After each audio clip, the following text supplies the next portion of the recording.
দেখতে দেখতে সেই দিনটা চলেই আসলো, যে দিনটার আয়োজন আমরা অনেক দিন ধরে করছিলাম আর অপেক্ষাও ও অনেক দিন ধরে করছিল। তো দেখতে দেখতে গুড্ডু কখন এত বড় হয়ে গেল যেন ভাবতেই পারছি না। তাই জন্য ওর বিয়েতে একটা মুহূর্ত আমি মিস করতে চাই না। তাই বিকাল হতেই আগের দিন আমরা চলে আসলাম ওকে শাখা পরাতে। কারণ আমি ওকে দেখতে চাই শাখা পরিয়ে ওকে কেমন, ওর ফার্স্ট লুকটা কেমন লাগে।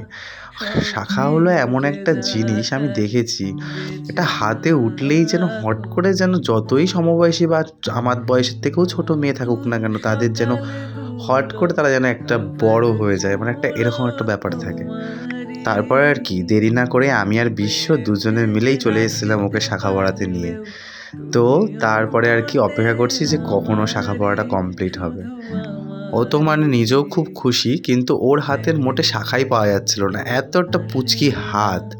তারপরে অনেক খুঁজে ওর হাতে শাখা পাওয়া গেছে। অবশেষে ম্যাডাম শাখা পরেছে, পরেই একটা হাসি আর কি।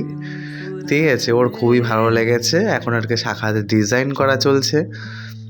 একদম ছোট ছোট শাখা লেগেছে, আর এত সুন্দর মেহেন্দির কালারটাও উঠেছে আগের দিন করা। আর শাখা পরেই যেন ওর গেটআপটা চেঞ্জ হয়ে গেল। তো গাইজ, আরও আসছে ভালো ভালো সুন্দর সুন্দর ভিডিও।